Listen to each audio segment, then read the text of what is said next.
लोगों को राजनीतिक में तो रुचि है, लेकिन उनके पास उतनी ज़्यादा राजनीति की समझ नहीं है। क्या आपको लगता है कि इनके पीछे अशिक्षा भी एक कारण है? तो एक साक्षर और शिक्षित दोनों दो चीज़ है। चावल उद्योग या अन्य प्रकार से जो कृषि आधारित उद्योग हैं वो निश्चित रूप से बिहार में हो सकती है, लेकिन भारत सरकार यहाँ पर रही है, जितनी भी दो बड़ी पार्टियां हैं, लेकिन कोई भी इसमें सफल नहीं हो पाया। तो इनके लिए हम जिम्मेदार किन्हें माने? हम क्या उम्मीद करें कोई नई पार्टी की? कहेंगे कि विधानसभा और लोकसभा में क्या फ़र्क है? तो गठबंधन की सरकार क्या मतलब कहना है इसमें, कुछ अगर आसान शब्दों में लोगों को समझा सकें तो क्या होती है गठबंधन की सरकार? देखिए, गठबंधन की सरकार हम उसी को कहते हैं, चाहे वो विधानसभा को हो या लोकसभा को। कुछ एमएलसी ऐसे होते हैं जो मनोनीत किए जाते हैं, यानी कि जो साइंस के क्षेत्र में अच्छे हैं, विज्ञान के क्षेत्र में, कला के क्षेत्र में, तो उन्हें राज्यपाल उन्हें मनोनीत करते हैं। तो उनको मनोनीत करने के पीछे क्या उन्हें क्यों एमएलसी बनाया जाता है?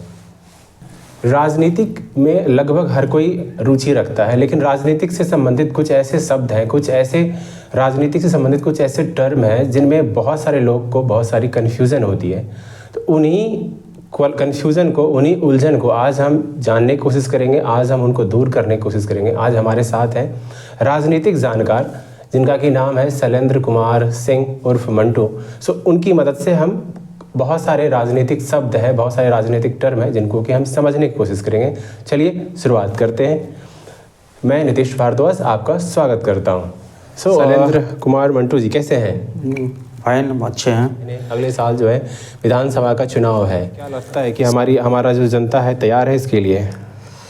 देखिए, निश्चित रूप से जो ये अभी चुनाव की भाषा में लोग खरमास का दिन कहते हैं, चूँकि और खरमास का दिन जो 14 जनवरी है, 15 जनवरी वहाँ समाप्त होती है।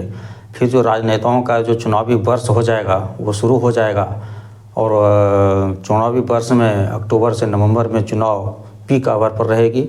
निश्चित रूप से जो पॉलिटिशियन है, जो राजनेता हैं, इनकी बेसब्री से इंतजार है। ऐसा कहा जाता है कि बिहार के आम लोग, यानी कि जो नेता नहीं भी है, वो पॉलिटिक्स में बहुत रुचि रखते हैं। गांव के छोटे से छोटे लोग जिनको पेट में अनाज भी नहीं होता है, लेकिन वो भी रुचि बहुत लेते हैं पॉलिटिक्स में।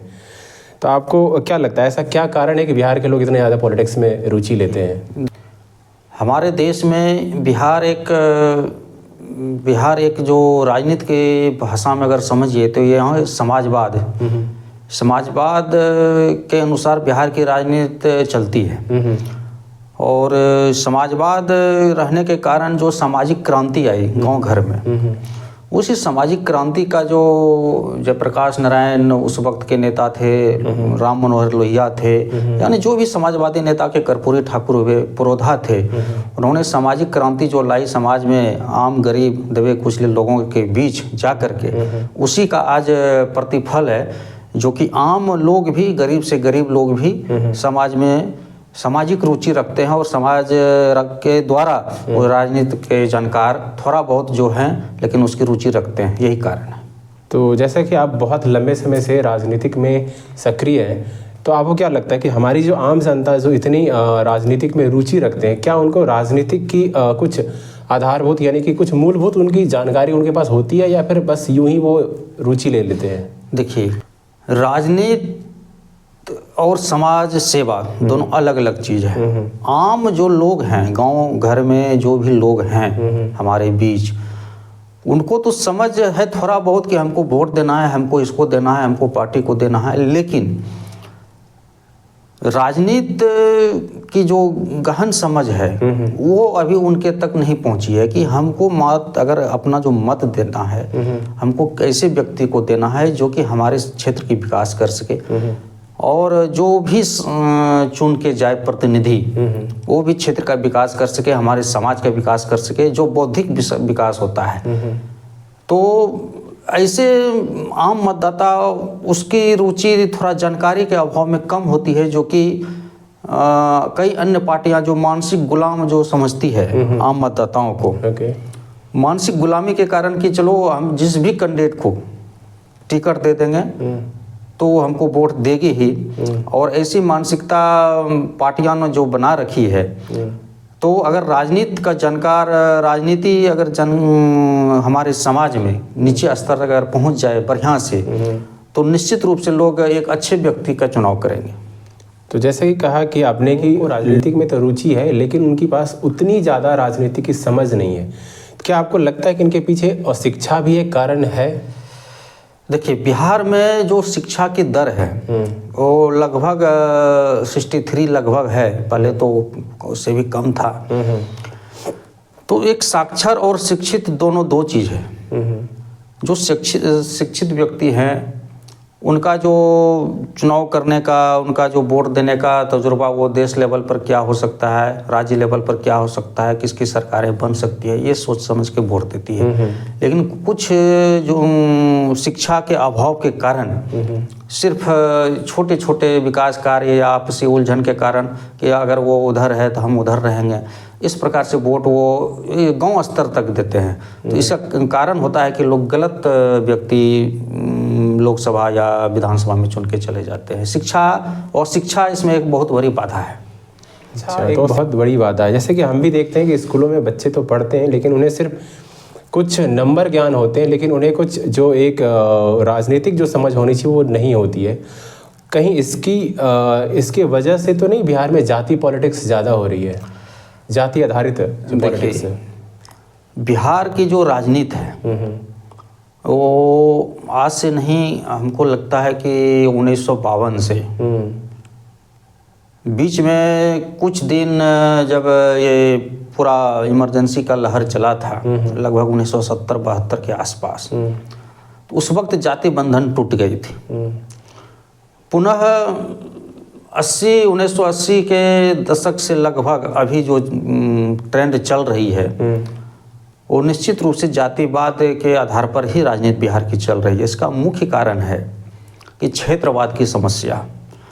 किसी क्षेत्र में किसी जाति के मुख्य मतदाता होते हैं, तो इसमें एक बहुत बड़ा कारण जो राजनीतिक दल हैं वो भी हैं कि अगर विधानसभा में, बिहार के किसी विधानसभा में, अगर उस विधानसभा में हमारी जाति की संख्या बेसी है तो उस जाति के लोगों को जो है वो टिकट देती है।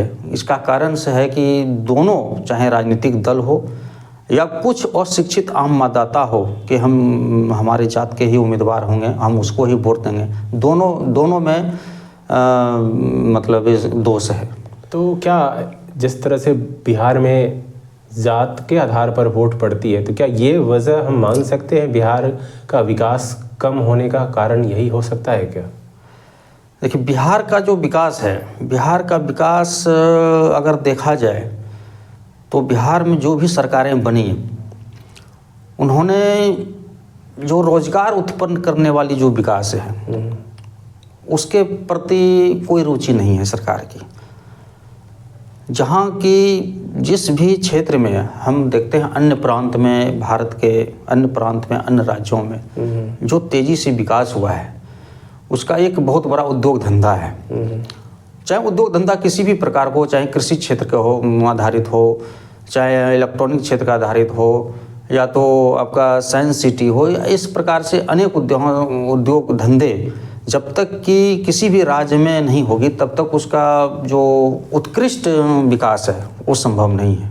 तो बिहार में उद्योग नहीं है, बहुत सारे फैक्ट्रियां नहीं है, तो इसके लिए किसको हम जिम्मेदार माने, सरकार को या फिर बिहार की भौगोलिक जो हैं, यानी कि हमारे आसपास हम समुद्र के किनारे नहीं है, तो क्या ये वजह मानते हैं? नहीं, ऐसी कोई बात नहीं है।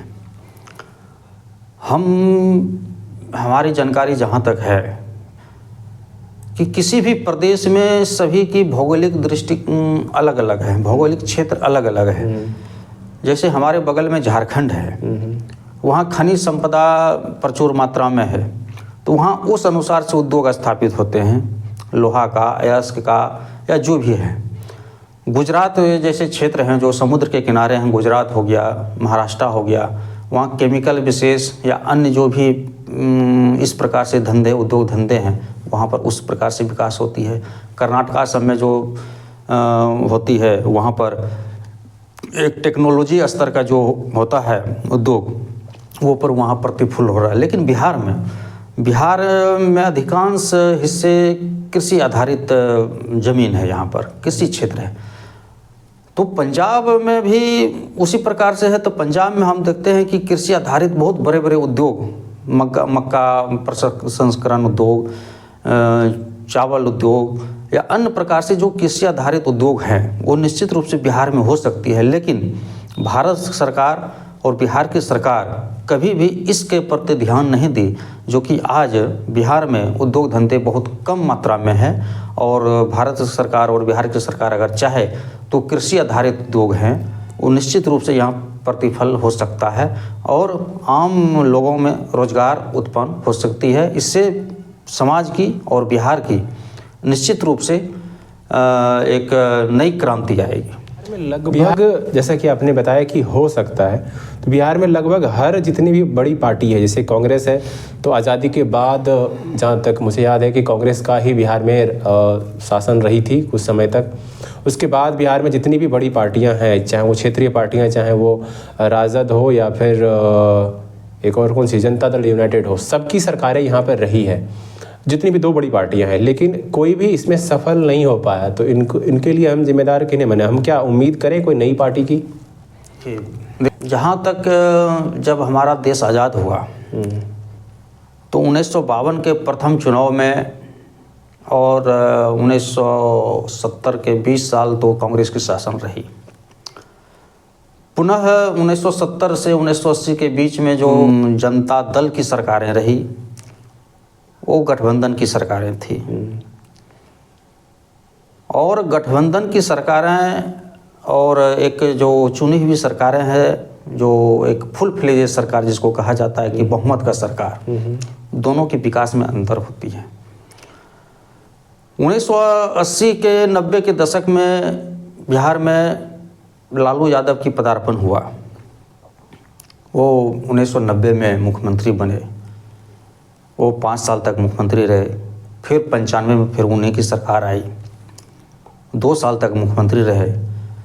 उसके बाद 1997 में वो किसी भी मुकदमे में, चारा घोटाले यानी जो भी मुकदमा है उसमें वो दोषी करार दिए। उन्होंने अपने पत्नी राबड़ी देवी को मुख्यमंत्री बनाया और 2005 तक वो मुख्यमंत्री रही। पुनः नीतीश कुमार 13 दिन के लिए मुख्यमंत्री बने और 2005 के अक्टूबर नवंबर से अभी तक, चाहे इधर से हो उधर से हो, नीतीश कुमार मुख्यमंत्री हैं। लेकिन अभी तक 2004 से 5 से अभी तक जो मुख्यमंत्री नीतीश कुमार हैं वो गठबंधन की सरकार है। वो 2 दल हो, 3 दल हो, 4 दलों की सरकारें हुए। इससे अगर एक प्रकार से कह सकते हैं तो एक गठबंधन की सरकार इसको कहा जाता है। और इसमें जितना विकास होना चाहिए वो विकास नहीं हो पाती है।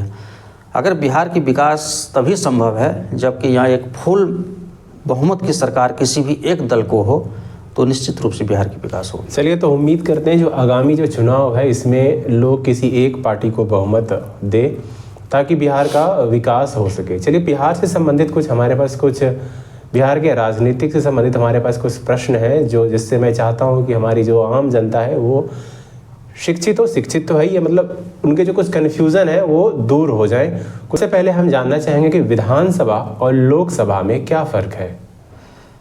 विधानसभा और लोकसभा में काफ़ी अंतर है। विधानसभा का जो चुनाव होती है वो किसी भी एक राज्य के लिए होती है और बिहार विधानसभा या झारखंड विधानसभा या जो भी भारत में जो भी राज्य हैं वो विधानसभा को चुनाव कराती है। और विधानसभा के चुने हुए जो विधायक होते हैं, जैसे 243 बिहार में विधायक हैं, 200 क्षेत्र विधानसभा हैं, तो ये जो विधायक चुन के जाते हैं ये विभिन्न दलों से चुनाव जीत के जाते हैं। लेकिन 123 विधायक चाहिए सरकार को बनाने के लिए। तो सरकार बनाने के लिए 123 विधायक अगर एक दल से आ जाती है तो बहुमत की सरकार होती है। और लोकसभा जहाँ तक बात है तो 543 लोकसभा है पूरे भारत में, तो वहाँ सांसद जो चुन के जाते हैं पर एक लोकसभा से एक सांसद, तो वो 543 में से जो 273 का आंकड़ा है, 272 आना चाहिए, 273 का जो आंकड़ा है तो वो जो 273 अगर किसी एक दल को मिल गया, अगर नहीं मिल पाता है तो वहाँ पर जो सरकारें बनती है वो उन्होंने प्रधानमंत्री को वहाँ पर चुनते हैं।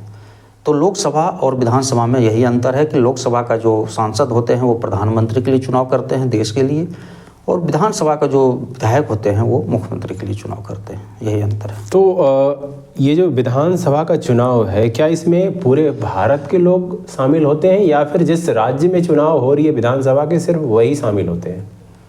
देखिए, विधानसभा का जो चुनाव होती है वो एक राज्य के लिए होती है, तो जिस राज्य में वो मत देने का अधिकार होता है, मतदाता होते हैं, तो वो मतदाता ही चुनाव, बिहार के जो मतदाता हैं वही चुनाव कर सकते हैं विधानसभा के विधायक को। कुछ जो सर्विस पेशे से लोग जो हैं, गवर्नमेंट सरकारी जॉब में हैं, वो अगर कहीं बाहर में रहते हैं, विदेश सेवा में रहते हैं, लेकिन गवर्नमेंट सेक्टर में अगर वो हैं तो वो बैलेट पेपर से वहाँ से बाय पोस्ट ऑफिस से वो मत दे करके वो अपना वोट दे सकते हैं। लेकिन बिहार के राज्य के बाहर के अगर कोई भी राज्य दूसरे में मतदाता हैं तो वो चुनाव विधानसभा में मत नहीं दे सकते। यानी कि आप कहना चाह रहे हैं कि जो विधानसभा का चुनाव होता है इसमें किसी भी राज्य के चुनाव, अगर किसी भी राज्य के मुख्यमंत्री का हमें चुनना हो तो वहाँ हमें विधानसभा का इलेक्शन कराते हैं और वहाँ पर उन्हीं राज्य के लोग सिर्फ वोट दे सकते हैं। और लोकसभा में क्या पूरे राज्य के, पूरे भारत के लोग देते हैं या फिर कुछ? लोकसभा का जो चुनाव होती है वो पूरे भारत, पूरे देश लेवल पर होती है। वो चाहे 3 चरणों में हो, 4 चरणों में हो या 5 चरणों में हो। तो लोकसभा स्तर के जो भी वहाँ पर सांसद चुन के जाते हैं वो लोकसभा स्तर पर पूरे भारत में चुनाव होती है, और वो चुनाव मतलब 543 सांसद के लिए होती है। बाकी उसके बाद सरकार गठन की प्रक्रिया अलग है, लेकिन लोकसभा का जो चुनाव पूरे देश के स्तर पर, लोकसभा का चुनाव पूरे देश के स्तर पर होती है, पूरे देश के लोग इसमें भाग लेते हैं और इसका चुनाव हम इसमें प्रधानमंत्री का चुनाव करते हैं, सही ना? आपने थोड़ा देर पहले बताया कि गठबंधन की सरकार होती है, तो गठबंधन की सरकार क्या मतलब कहना है इसमें, कुछ अगर आसान शब्दों में लोगों को समझा सकें तो क्या होती है गठबंधन की सरकार? देखिए, गठबंधन की सरकार हम उसी को कहते हैं, चाहे वो विधानसभा को हो या लोकसभा को। तो विधानसभा का जैसे उसका मत जो विधायक चुन के जाते हैं, अगर बिहार में 243 विधानसभा हैं तो 123 यानी कि 50% से एक ज़्यादा अगर किसी एक दल को विधायक चुन के जाते हैं किसी एक दल से, तो वो फुल बहुमत की सरकार होती है।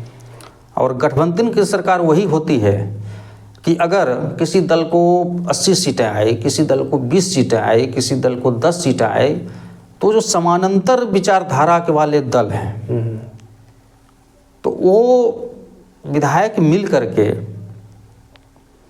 एक राज्यपाल को एक हस्ताक्षर युक्त ज्ञापन देते हैं कि मैं इतने विधायक मिलके, इतने दल मिलकर के सरकार दावा बनाने का दावा पेश करता हूं, हमारी संख्या 123 है। तो वो राज्यपाल उनको सरकार बनाने का निमंत्रण देती है, आइए और सरकार बनाइए। तो वो गठबंधन की सरकार पुनः जो है मुख्यमंत्री का सिर्फ वहाँ शपथ ग्रहण होती है और विधायक को वो शपथ दिलाते हैं। उसके बाद विधानसभा में इसको विश्वास मत हासिल करना होता है कि 123 विधायक वास्तविक में है या नहीं है। तो जब विधानसभा में विश्वास मत हासिल हो जाती है 123 विधायकों का समर्थन, तो वो फिर वहाँ से सरकारें वो हो जाती है कि ये हमारी सरकार है। आपने बिहार विधानसभा में कितने सीटें बताई? 243। तो यानी मैं अगर आसान शब्दों में इनको अगर बताऊं तो आप बताइए कि मैं सही बता रहा हूँ नहीं। तो बिहार में टोटल 243 सीटें होती हैं और उसमें किसी भी पार्टी को कम से कम 123 सीटें लानी होती है। अगर वो 123 सीटें यानी कि उससे 23 या 24-25 ले आती है तो यानी कि वो बहुमत में। अगर उनसे कम सीटें आई तो उन्हें किसी अन्य पार्टी को मदद लेनी पड़ेगी मुख्यमंत्री को बनाने के लिए। जब वो मदद लेगी 123 का नंबर को प्राप्त करने के लिए, तो उसे ही हम कहेंगे गठबंधन की सरकार। सही बोला ना मैंने? और अगर उनसे 23 से ज़्यादा आते तो उन्हें हम बोलेंगे बहुमत की सरकार। तो कभी कभार सुनने को आता है कि गठबंधन की सरकार गिर गई। ये जो शब्द पॉलिटिकल शब्द है, इनका मतलब क्या होता है? राजनीति में सरकारें गिरना और बनना दोनों अलग अलग चीज़ है। सरकारें गिर गई, सरकार गठबंधन की सरकार तभी गिरती है जब एक दल उसमें से अगर उसके पास 15 विधायक है तो उसका कहना अगर है कि नहीं मैं आपकी सरकार से सहमत नहीं हूँ, आपकी सरकार की जो नीति और सिद्धांत है आप विकास नहीं कर पा रहे हैं, आप अलग राह पर चल रहे हैं, तो उन्होंने राज्यपाल को एक समर्थन पत्र वापस लेने का एक पत्र देती है कि मैं सरकार से समर्थन वापस लेता हूँ, हम इतना विधायक हैं। तो राज्यपाल को अगर लगता है कि अगर इससे विधायक समर्थन वापस लेने से सरकार बहुमत में नहीं है तो पुनः विधानसभा में वो परेड कराती है और राज्यपाल अपने यहाँ परेड करवा भी सकती है। वो अगर सरकारें नहीं बन पाती है तो फिर विधानसभा में इसका विश्वास मत परीक्षण होता है। अगर विधानसभा में 122 या 123 से नीचे आ जाती है, 115 ये विधायक पूर्ति है, तो सरकार वहाँ पर गिर जाती है। यानी कि इसको अगर मैं आसान शब्दों में बताऊं तो अगर किसी पार्टी को जो बहुमत में नहीं थी तो उन्हें किसी अन्य पार्टी से मदद लेना पड़ा कि भाई हमारा 123 का नंबर नहीं पूरा हो रहा है, 123 विधायक हमारे पास नहीं है, आप मदद कीजिए। तो वो जो लोग मदद कर रहे होते हैं यानी 10 या 15 विधायक उन्हें मदद कर रहे होते हैं पर सरकार को बनाने में, और अगर भविष्य में किसी वजह से वो नाखुश हो जाते हैं और वो बोलते हैं चलो हमारी 4 विधायक आपको सपोर्ट कर रहे हैं, हम नहीं सपोर्ट करेंगे, तो वहाँ पर उनकी सरकार गिर सकती है। तो इसी कंडीशन में हम ये गिरना शब्द का प्रयोग करते हैं। सही बोला मैंने? हाँ। तो क्या अभी जो हमारी बिहार सरकार है या फिर लोकसभा की जो सरकार है, प्रधानमंत्री मोदी की जो सरकार है, क्या ये बहुमत में है या फिर गठबंधन की सरकार है? देखिए, बिहार की राजनीति का जो ट्रेंड चला 2005 के बाद, वो अभी बिहार में लगभग अगर मान के चलिए तो 4 दलों की गठबंधन की सरकार, 4 दलों से मिला करके। और जहाँ तक 4 दलों की सरकार है तो निश्चित रूप से इसमें एक शब्द और आती है राजनीति में, वो आप नहीं जोड़े इसमें, मैं बता देता हूँ कि बिहार में के जो मुख्यमंत्री हैं नीतीश कुमार, ये विधान परिषद के मेंबर हैं। MLC जिसको कहा जाता है, वो डायरेक्ट जनता से चुन के नहीं गए, नहीं जाते हैं। तो चूंकि उसी विधायक में से उन्होंने अपना एक नेता चुनना होता है। वो नेता तभी चुना जा सकता है जब चाहे तो वो MLC का मेंबर हो, यानी बिहार विधान परिषद का मेंबर हो, या तो वो विधायक हो।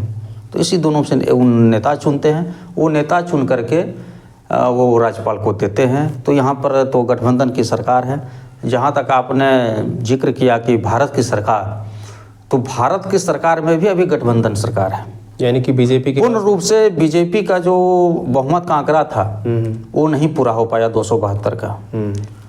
और उन्होंने कई दलों को जोड़ करके, जैसे बिहार से जनता दल यूनाइटेड है, लोजपा है, और हिंदुस्तानी आवाम मोर्चा है, या और कोई भी दल है समान विचारधारा वाले, तो जैसे चंद्रबाबू नायडू की पार्टी वहाँ पर है, आंध्रा में है। तो इस प्रकार से कई दलों को मिला करके भारत की सरकार, जो भारत के प्रधानमंत्री हैं नरेंद्र मोदी जी, वो कई दलों को मिला करके वो अभी प्रधानमंत्री हैं और सरकारें चला रही हैं। तो कुछ समय पहले आपने बताया कि नीतीश कुमार MLA नहीं है, वो MLC है। इन वर्ड को हम बाद में जानेंगे। सबसे पहले ये बताइए MLA और MP यानी कि विधायक और सांसद में क्या अंतर, ये कैसे हम समझेंगे? विधायक जो चुन के जो जाते हैं, इसकी जो क्षेत्र की संख्या है वो भारतीय संविधान में ये कि इतने लोगों से चुन के जाएंगे, एक क्षेत्र बटा हुआ है। तो बिहार में जो विधानसभा का जो चुनाव है, विधानसभा स्तर, उसमें लगभग किसी विधानसभा में 40 पंचायतें, किसी विधानसभा में 43 पंचायतें, किसी विधानसभा में 36 पंचायतें, मतलब कि ये समकक्ष जो होती है। तो यहाँ पर उस लगभग, जैसे एक विधानसभा में लगभग मतदाताओं की संख्या 3,10,000, 3,20,000 इसी के आसपास होती है। और जहाँ तक एक विधानसभा में बूथों की संख्या अगर देखा जाए तो किसी भी विधानसभा में 200, 320, 325, 340 एवं मतलब इसी समकक्ष के होते हैं एक विधानसभा। तो इस विधानसभा में जो यहाँ के जो मतदाता हैं, ये मतदाता चुन के भेजते हैं विधायक को। और लोकसभा का जहाँ तक बात है तो पूरे भारत में 543 लोकसभा है। जैसे लोकसभा का जो गिनती होता है, जो लोकसभा का जो क्षेत्र बांटा गया है, जैसे बिहार में 40 लोकसभा है, उसमें एक बांका लोकसभा है। बांका लोकसभा में 6 विधानसभा है। 6 विधानसभा मिला करके एक लोकसभा होते हैं, लगभग सभी जगह यही स्थिति है। तो ये 6 विधानसभा के मतदाता चुनेंगे लोकसभा के सदस्य को, जिसको हम लोग स्थानीय भाषा में सांसद कहते हैं, सांसद सदस्य। तो लोग ये दोनों का चुनाव की प्रक्रिया अलग अलग है। विधानसभा का चुनाव एक विधायक का होता है, एक विधानसभा का। लोकसभा का चुनाव 6 विधानसभा के मतदाता लोकसभा का चुनाव करते हैं। इसी शब्द को हम दूसरे तरह से पूछना चाहेंगे, तो कई सारे विधायक मिलकर प्रधानमंत्री को चुनते हैं या फिर मुख्यमंत्री को चुनते हैं? नहीं, विधायक मुख्यमंत्री को चुनते हैं, और कई सारे सांसद यानी कि एमपी मिलकर और सांसद जो होते हैं वो एक संसदीय दल के जो नेता होते हैं, संसदीय दल के नेता वो सांसद चुनते हैं कि हमारे जो सांसद हैं, हमारे संसदीय दल के नेता ये व्यक्ति हैं, और इसको हम दबाव बनाने का, सरकार बनाने का दावा पेश करते हैं, जिसको कि मैंने प्रधानमंत्री संसदीय दल हमारे नेता हैं, तो सरकार के नज़र में वो प्रधानमंत्री का वो वहाँ के जो राष्ट्रपति हैं वो निमंत्रण देते हैं और प्रधानमंत्री का चुनाव। यानी कि कई सारे विधायक मिलकर मुख्यमंत्री चुनते हैं, और विधायकों की संख्या 500 से कई ज़्यादा हो सकती है। यानी कि हर एक राज्य के में विधायकें हो सकते हैं, उनके राज्य की जनसंख्या के हिसाब से वहाँ के विधायकों की संख्या कम या बेसी हो सकती है। लेकिन जो भारत के प्रधानमंत्री का चुनाव करने का काम जो करती है वो सांसद, जो चुने हुए सांसद होते हैं वो तय करते हैं कि हमारा प्रधानमंत्री कौन बनेगा, और चुने हुए विधायक ये तय करते हैं कि हमारा मुख्यमंत्री कौन बनेगा। चलिए, तो हम आगे जानते हैं कि बिहार में कुल कितने विधानसभा सीटें बताया आपने? 243। और लोकसभा की? लोकसभा के 543 या 544 लोकसभा की सीटें बिहार में लोकसभा की सीटें 40। और सबसे ज़्यादा लोकसभा की सीटें किस राज्य में है? सबसे अधिक लोकसभा की सीटें उत्तर प्रदेश में हैं, जहाँ की 80 सांसद चुन के आते हैं।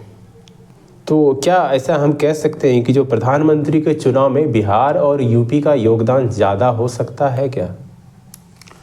अगर कोई पार्टी प्रधानमंत्री का जो चुनाव होती है, तो अभी की जो वर्तमान स्थिति है, तो निश्चित रूप से मतलब अगर कहा जाए तो जो भी बड़ी बड़ी राज्य हैं, तो जो बड़ी बड़ी राज्य हैं, जैसे कि जहाँ की लोकसभा सीटें अधिक है, जैसे उत्तर प्रदेश हो गया, राजस्थान हो गया, पश्चिम बंगाल हो गया, बिहार हो गया, और इसके बाद कहा जाए तो अन्य जो भी छोटे राज्य हैं, उसके बाद एक दक्षिण के क्षेत्र में अगर जाइए तो तमिलनाडु भी एक बड़ी राज्य है, वहाँ भी बहुत सांसद हैं।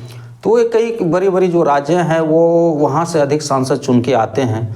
लेकिन अगर छोटे छोटे राज्य में भी जो सांसद चुन के आते हैं, अगर किसी दल को छोटे राज्यों में अधिक संख्या आ जाए, अधिक सांसद जीत के आ जाते हैं, तो ऐसी कोई बात नहीं है कि जैसे अगर मान लिया जाए अभी वर्तमान की जो सरकारें चल रही है, उत्तर प्रदेश में उन्होंने मात्र 50% सीटें जीती है, 55% के आसपास। बिहार में भी लगभग वही स्थिति है, थोड़ा बहुत कम बेसी है।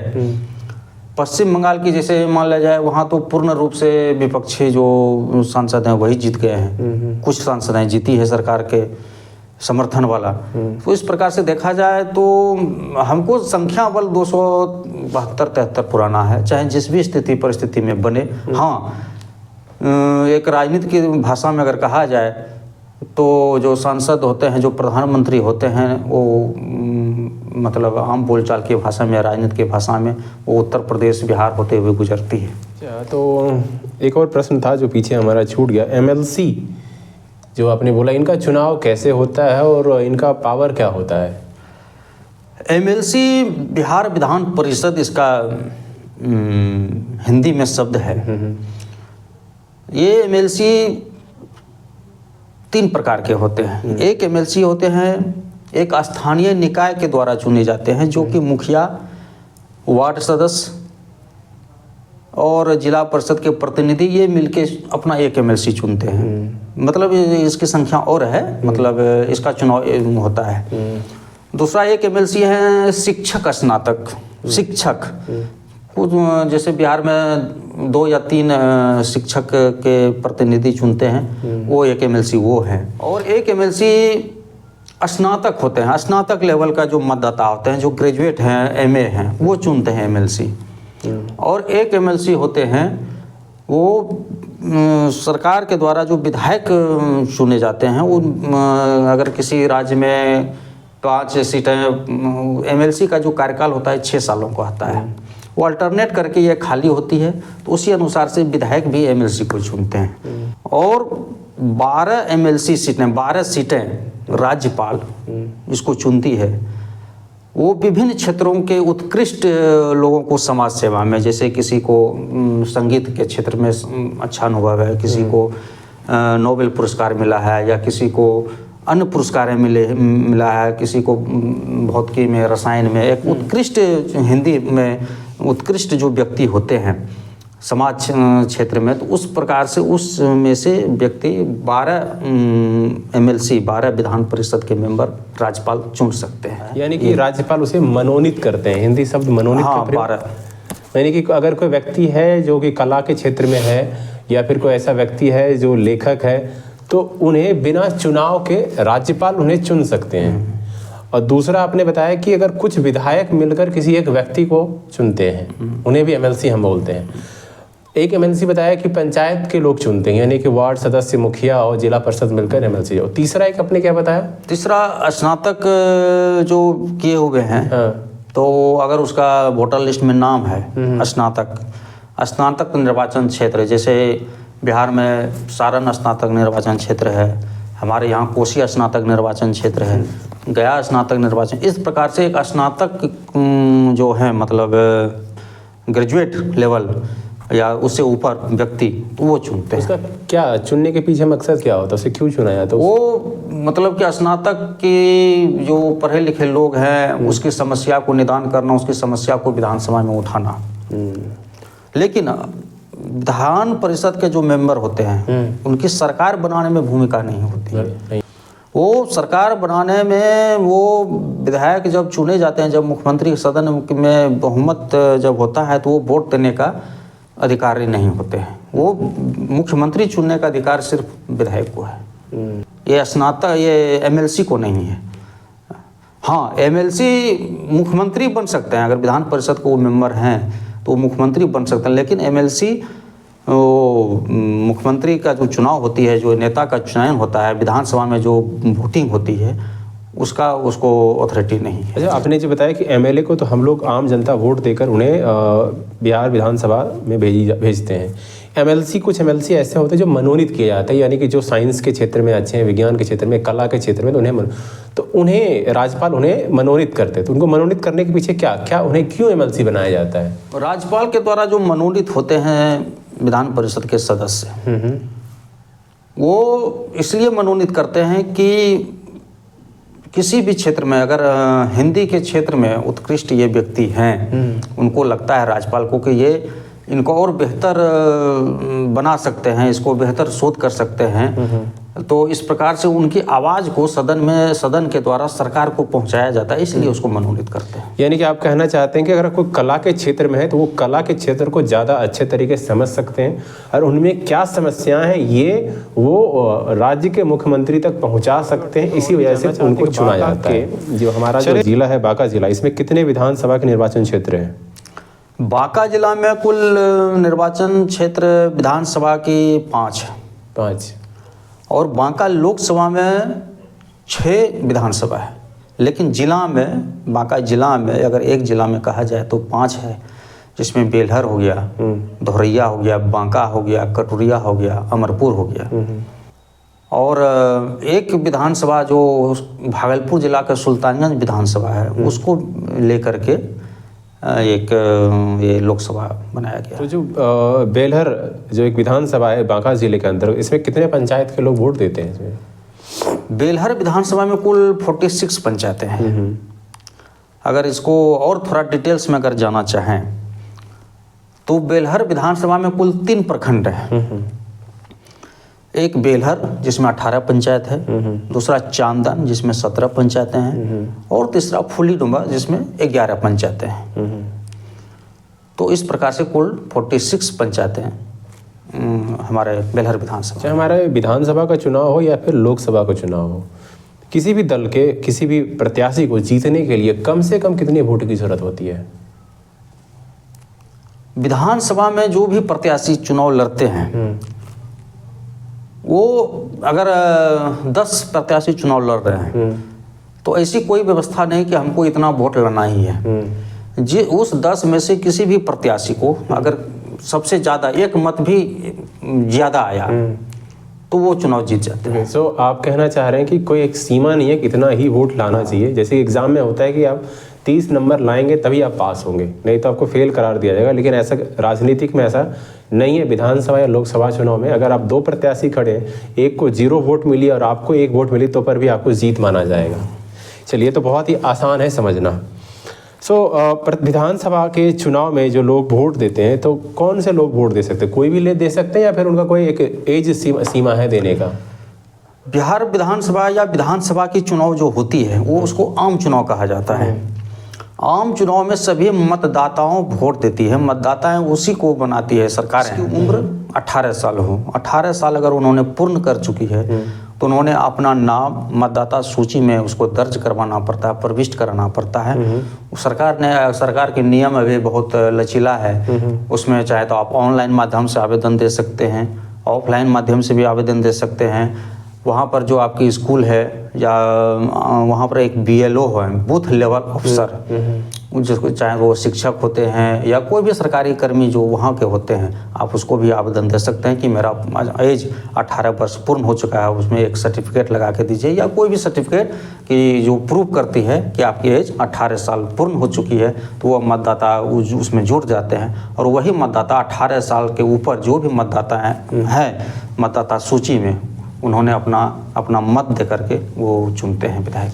कई बार ये प्रश्न उठते हैं, लोग कई बार मैंने भी सुना है कि हमें राजनीतिक से कोई लेना देना नहीं है और हमें वोट से भी कोई लेना देना नहीं। तो क्या आपको लगता है कि ये बातें सही है या ठीक है कि उन्हें वोट से कोई लेना देना नहीं रखना चाहिए या फिर वोट देना चाहिए? देखिए, और देना चाहिए तो क्यों देना चाहिए?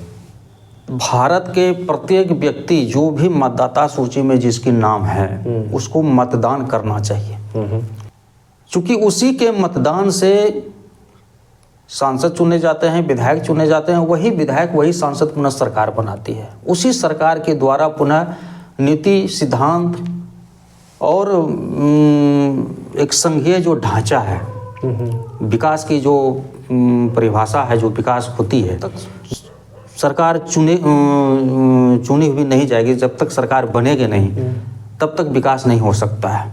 जहाँ तक अगर कोई भी मतदाता ये बात बोलती है कि हमको राजनीति से मतलब नहीं है, हमको वोट नहीं देना है, तो ये वो सिर्फ उनकी अज्ञानता है या तो सरकार की ये विफलता है कि मैंने उसको समझा नहीं पाया कि वोट क्यों देना चाहिए। प्रत्येक मतदाता, हम तो ये अपील करते हैं कि प्रत्येक जो भी मतदाता हैं जिसकी मतदाता सूची में नाम है उसको निश्चित रूप से अपना मत बिहार के विकास या भारत के विकास के लिए देना चाहिए। और उसका एक मत बहुत बहुमूल्य मत होता है। उस बहुमूल्य मत के द्वारा उनकी सरकारें बनती है और उसी सरकार के द्वारा विकास होती है। चाहे उसका जो भी है विकास से संबंधित, चाहे वो कृषि क्षेत्र हो, चाहे वो जो भी क्षेत्र हैं, चाहे पढ़ाई लिखाई शिक्षा क्षेत्र, सबकी नीति बनती है वहाँ पर। तो इसलिए निश्चित रूप से वोट देनी चाहिए। वोट ना देने का कोई एक नकारात्मक यानी कि उसका एक गलत प्रभाव भी पड़ सकता है क्या? देखिए, बिहार और भारत का जो निर्वाचन प्रणाली है, इस प्रणाली में वैसे अभी कोई नियम या कानून नहीं है कि अगर हम वोट नहीं देते हैं तो मेरे ऊपर कोई कार्रवाई हो सकती है। कोई व्यक्ति घर में अज्ञानता के कारण, हम घर में हैं, हमको ये काम है, हमको वो काम, हमको फुर्सत नहीं है वोट देने का, हम नहीं जाएंगे, तो ये बातें नहीं होनी चाहिए। वो सिर्फ उनमें अज्ञानता है। और अब तो ये सरकारें एक नया नियम भी लागू कर दिया है कि अगर हमको 10 प्रत्याशी अगर चुनाव लड़ रहे हैं, हमको कोई प्रत्याशी पसंद नहीं है तो हम इसलिए वोट देने नहीं जाएंगे। लेकिन उसके लिए भी सरकार ने व्यवस्था की है कि एक नोटा का भी व्यवस्था किया कि हमको किसी भी प्रत्याशी को ज़रूरत नहीं है, हमको कोई प्रत्याशी पसंद नहीं था, आप नोटा में जाके कम से कम मतदान कीजिए, लेकिन मतदान करना चाहिए। तो लोगों का कहना है कि हम हर बार नए व्यक्ति को वोट तो देते हैं, लेकिन कोई भी व्यक्ति हमारे लिए काम नहीं करता, तो इससे अच्छा है वोट ना दें। नहीं, ऐसी बात नहीं है। चुने हुए जो भी जनप्रतिनिधि हैं वो निश्चित रूप से काम करती है, और वही जनप्रतिनिधि सरकार बनाती है, तो सरकार तो काम कर रही है। सरकार चाहे किसी भी दल के हो, कोई भी सरकार हो, तो उसको तो जो बजट है, जो सरकार बिहार की बजट है, उसी बजट के नीति निर्धारण करके तो विकास होती है, विकास तो हो ही रही है। दल बदल शब्द क्या है, सकारात्मक शब्द है या नकारात्मक शब्द है? देखिए, दल बदल अगर इसको आसान भाषा में अगर समझा जाए तो दल बदल हम उसी को कहते हैं, जैसे कि जनता दल यूनाइटेड, राष्ट्रीय जनता दल, कांग्रेस या जो भी पार्टियां बिहार के लेवल में है, अगर उसके 20 विधायक चुन के जाती है, हम एक उदाहरण देते हैं, तो 20 विधायक अगर चुन के जाती है, उसमें से अगर चाहे वो 5 विधायक के हम दल बदल करके दूसरे दल में चल जाएं, तो ऐसी संभव नहीं है। तो दल के जो अध्यक्ष होते हैं, उन्होंने विधानसभा अध्यक्ष को ये आवेदन देगा कि हमारे दल के अमुक व्यक्ति, अमुक विधायक दल छोड़ के चले गए हैं, वो इसकी सदस्यता समाप्त की जाए। तो विधानसभा अध्यक्ष के विवेक पर निर्भर करती है, कोई 6 महीना में, 3 महीना में उसकी सदस्यता वो समाप्त कर सकती है। वो तभी वैलिड है। 2/3 अगर 20 हैं, अगर 11 विधायक छोड़ के चले जाते हैं, तो फिर वहाँ पर उसकी सदस्यता समाप्त नहीं होगी, वो कानून के दायरे में हो जाती है, वो छोड़ सकता है। लेकिन 2/3 बहुमत से अगर कम रहता है, तो फिर वहाँ पर उस पर कार्रवाई हो जाएगी। बिहार में अक्सर मैंने लोगों को सुना है कि कोई भी दिक्कतें होती है तो वो ज़्यादातर समय, अभी भारत में प्रधानमंत्री काफ़ी लोकप्रिय है नाम से, तो लोग अक्सर बोलते हैं कि मोदी ने सब किया। तो क्या सारा बिहार में जो भी समस्याएं हैं, चाहे वो सड़कें हों, शिक्षा हो, क्या जिम्मेदार हम प्रधानमंत्री को ठहरा सकते हैं या फिर मुख्यमंत्री भी जिम्मेदार होते हैं उसके पीछे? नहीं, जो भी विकास की कार्य होती है वो सरकार तय करती है, सरकार करती है। अगर कोई व्यक्ति कहे कि मैं ही सिर्फ काम कर दिया हूँ, कोई व्यक्ति कहे कि नहीं हम आए तो फिर ये हुआ है, ऐसी कोई बात नहीं है। जिस वक्त जैसा जैसा बजट होती है सरकार की, सरकार के जो भी बजट होती है उसी में विकास होती है, फिर वही बजट से पुनः नीति और निर्धारण होता है। ऐसी कोई बात नहीं है कि अमुक व्यक्ति ने ही सारा विकास कर दिया है। विकास के योगदान में चाहे वो आम मतदाता हो, आम नौकरी पेशा लोग हैं, उनकी भी उसमें योगदान होता है। कैसे हम जो टैक्स देते हैं, या जो सरकार, कुछ लोग टैक्स देते हैं, कुछ लोग मेहनत और मजदूरी करते हैं, कुछ ये करते हैं, कोई बिजनेस करते हैं, बिजनेस के द्वारा जीएसटी देते हैं, तो सभी का योगदान है। मेरा प्रश्न ये था कि जैसे कहीं पर सड़कें अच्छी नहीं बनी होती हैं या फिर कहीं शिक्षा व्यवस्था अच्छी नहीं होती, तो क्या उसके लिए हम जिम्मेदार सीधा केंद्र सरकार को यानी कि प्रधानमंत्री को कर सकते हैं या फिर मुख्यमंत्री को? केंद्र सरकार और बिहार की सरकार या जो भी राज्य सरकारें हैं, दोनों का कार्य प्रणाली अलग अलग है। कुछ चीज़ें केंद्र सरकार के द्वारा होती है, जैसे रेलवे हुआ, रेलवे का विकास हुआ, हवाई अड्डा का विकास हुआ, तो बिहार की सरकार उसको प्रस्ताव देती है कि हमारे यहाँ इस क्षेत्र में रेलवे का विकास होना चाहिए, नई रेलवे लाइनें बिछी जानी चाहिए, नई NH होना चाहिए, नेशनल हाईवे होना चाहिए।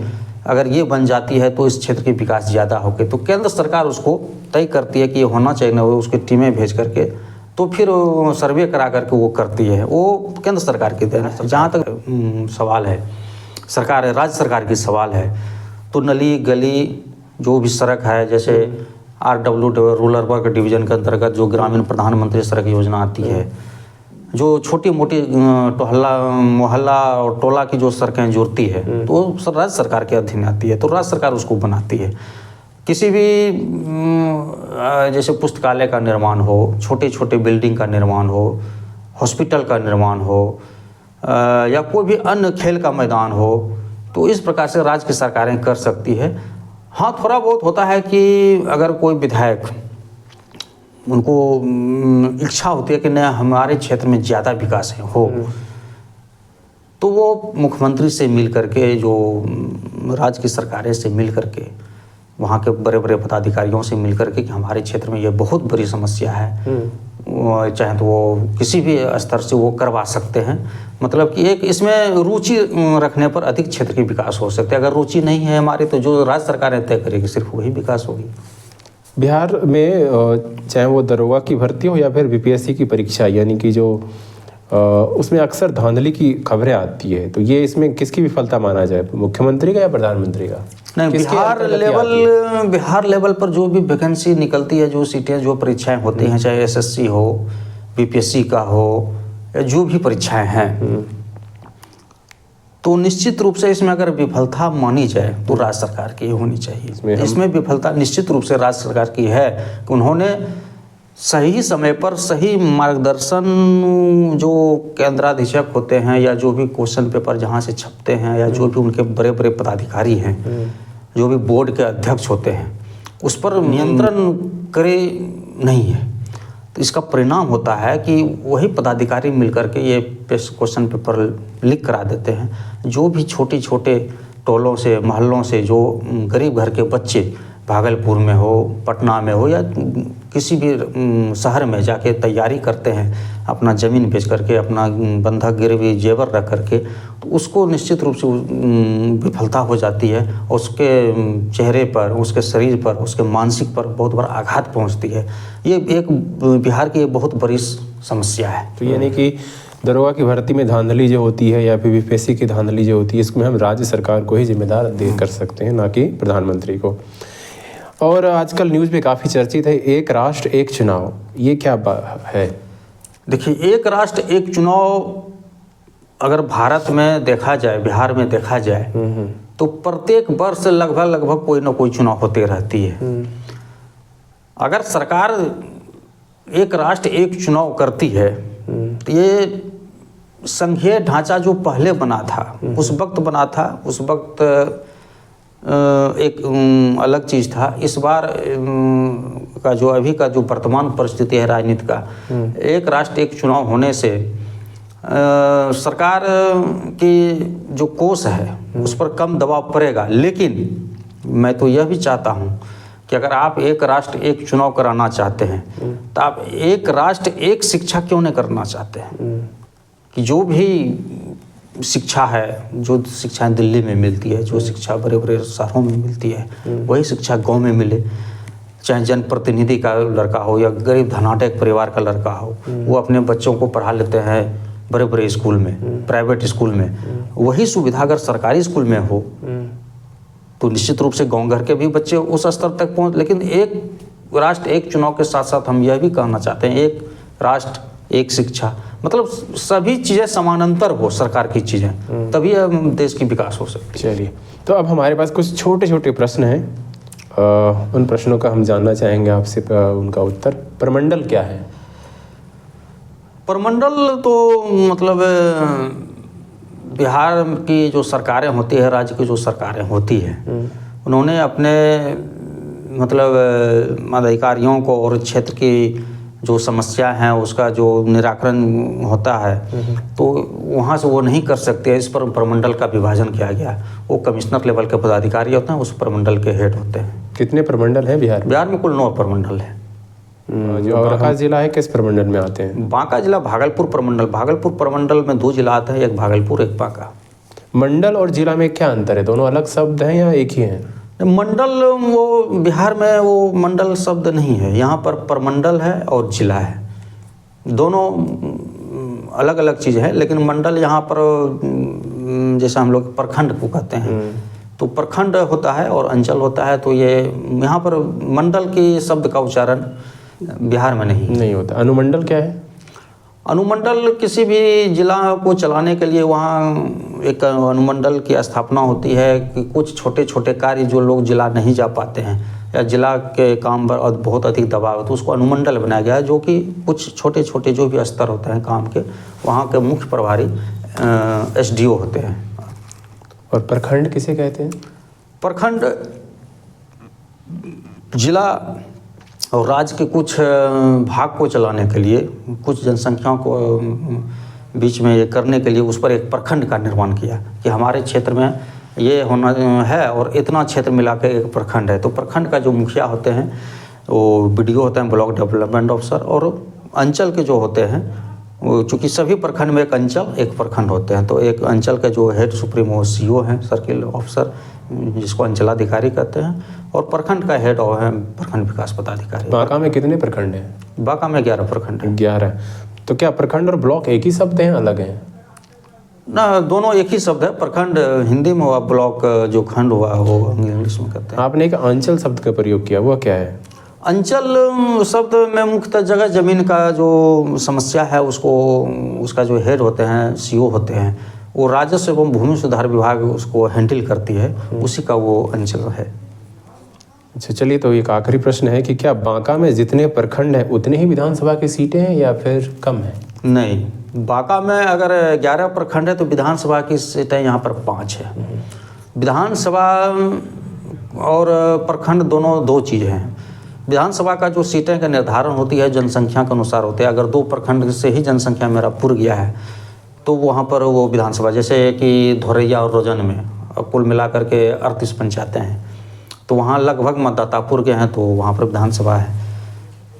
तो यहाँ पर 5 विधानसभा में, 4 विधानसभा में 2-2 प्रखंड है, और एक बेलहर विधानसभा है, उसमें 3 प्रखंड है। कुल 11 प्रखंड में 5 विधानसभा। चलिए, तो हमने आपसे बहुत सारे प्रश्न पूछे बिहार के राजनीति से संबंधित, और अन्य कुछ ऐसे प्रश्न थे जो मेरे भी कुछ उसमें शंकाएं थी, डाउट थी, तो उसे भी मैंने क्लियर कर लिया। और मुझे लगता है कि आम जनता जो कि पॉलिटिक्स में रुचि रखते हैं तो उन्हें भी कुछ जानकारियां उसे मिलेंगी।